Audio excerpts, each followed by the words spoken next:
Salut la toute famille, c'est Guillaume, j'espère que vous allez bien. Et aujourd'hui, j'ai le plaisir de recevoir Lothar Bénichou.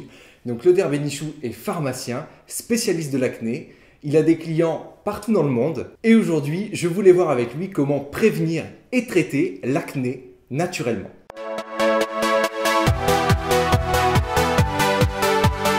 Alors Lothar, tu me disais déjà que le lifestyle en général, et moi c'est ce qui m'intéresse, était vraiment important dans le traitement, la prévention de l'acné. Donc, est-ce que tu pourrais déjà donner un premier point? Tu parlais du sommeil notamment. Absolument. Est-ce que comment le sommeil finalement impacte l'acné? Bah écoute, c'est des super bonnes questions. Et tu parles du lifestyle et tu parles du sommeil, c'est deux choses qui sont très bien connues. Moi, je m'occupe de beaucoup de mannequins, donc il y a vraiment cette notion qui est importante chez eux notamment. La première chose qu'il faut savoir, c'est que le lifestyle, il impacte sur tout.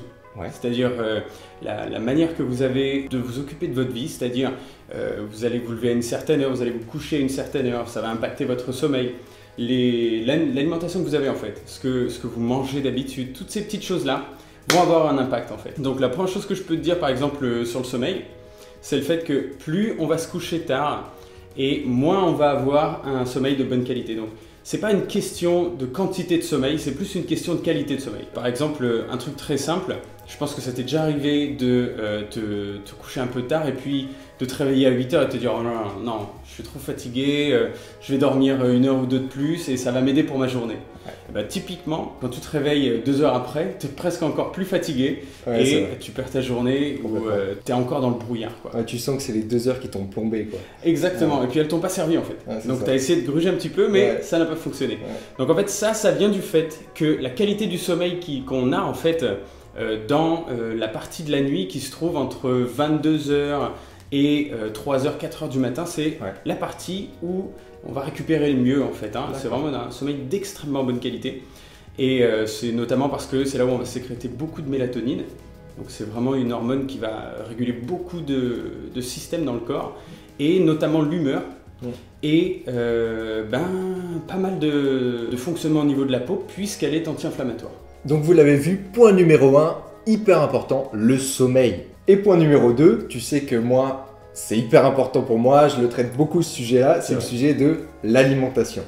Et donc vas-y, qu'est-ce que tu pourrais nous dire sur le côté alimentation? En quoi l'alimentation impacte et a une puissance sur l'acné?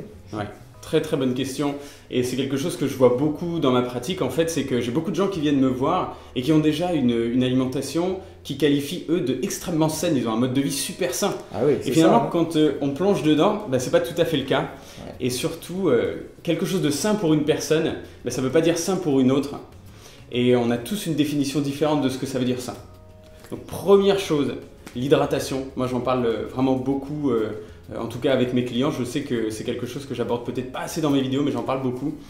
C'est cette notion qu'il faut vraiment boire ces 2 litres d'eau par jour. Parce que la peau, c'est un organe de stockage de l'eau aussi. Il faut savoir que le corps, quand il a besoin d'eau, il va piocher dans la peau aussi. Et c'est très important de l'hydrater aussi bien à l'extérieur que de l'intérieur en fait. 30% des réserves d'eau du corps sont stockées dans la peau. Donc c'est important de le savoir. Donc bien boire ces 2 litres d'eau par jour, ça c'est une première chose. Et la deuxième chose qui est importante, c'est de comprendre que ce qu'on veut avec l'acné, c'est d'agir de manière anti-inflammatoire. La majorité des gens croient, et croient encore, alors que maintenant c'est prouvé, que l'acné est une pathologie de peau, alors qu'en fait pas du tout. L'acné, c'est une pathologie inflammatoire systémique. Ça veut dire du corps en entier. Donc notre objectif, quand on travaille sur l'acné, c'est de limiter l'inflammation, aussi bien à travers une alimentation qui va être anti-inflammatoire et d'autres produits qui vont agir plutôt localement. Alors là, tu me parles d'alimentation, mais j'aimerais vraiment que tu me donnes un petit détail, c'est est-ce que le sucre, notamment sucre raffiné, ou les graisses, peut-être je ne sais pas lesquelles, impactent l'acné? Sont-ils générateurs d'acné? Alors déjà, il y a un truc qui est extrêmement important de comprendre, c'est que les graisses ne causent pas forcément l'acné. Il y a différents types de graisses, il y a des bonnes graisses, des mauvaises graisses. Les bonnes graisses sont anti-inflammatoires, donc on va en avoir besoin. Par exemple, celles qu'on va trouver dans du saumon, et pas du saumon d'élevage, mais du saumon sauvage. C'est très intéressant, il y a toute une polémique là-dessus. Et tu parles de sucre, tu parles également d'aliments transformés ou des choses comme ça. Bien sûr que ce sont des choses qu'il va falloir commencer à éviter. Et moi, dans mon programme, je propose aussi des détox pour accélérer un petit peu le processus. D'accord. Et je travaille sur notamment limiter toutes les sources de sucre. Ouais. Et c'est vrai qu'au début, on a l'impression que ça va être impossible à faire. Mais finalement, c'est des choses que mes clients continuent de faire même après, parce qu'ils se sont rendus compte qu'ils avaient plus d'énergie. On croit que quand on va enlever le sucre, on va avoir moins d'énergie, alors qu'en fait, pas du tout. Exactement. Et la majorité des sucres qu'on a, comme par exemple les féculents, ça va être des sucres qui vont être, je parle par exemple de frites ou de pâtes ou de riz, on croit que c'est des choses qui vont nous apporter de l'énergie. Alors, elles en apportent d'une certaine manière, mais elles en prennent aussi dans la digestion en fait. Et lorsqu'on limite l'énergie qu'on consacre à la digestion, on a encore plus d'énergie. D'ailleurs, je vous avais fait une vidéo sur le sujet pour limiter vos apports en mauvais sucre, hein. Surtout n'hésitez pas à la checker, je vous la mets comme d'habitude là-haut. Et dernier point, je voulais vraiment aussi que tu me parles d'un point, c'est le soin de la peau.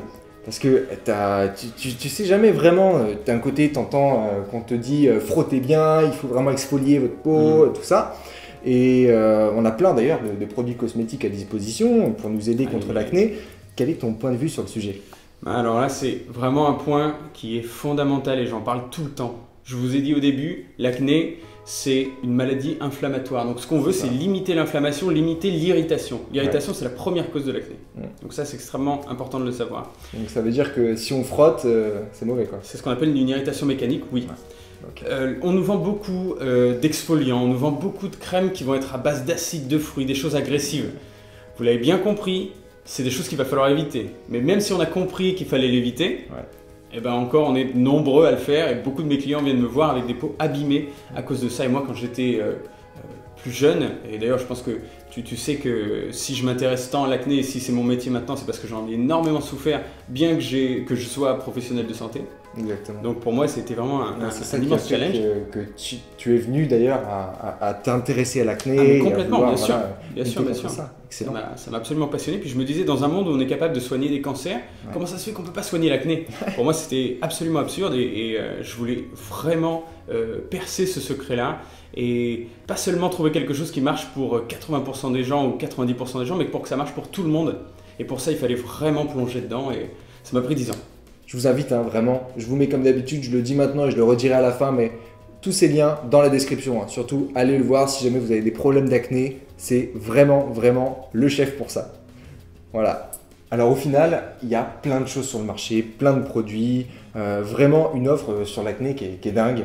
Il y a plein de conseils qui se contredisent aussi parfois beaucoup. Qu'est-ce que tu nous conseilles? Est-ce que tu as des tips, des produits à éviter à nous conseiller? Très bonne question et encore une fois je reviens sur limiter l'irritation.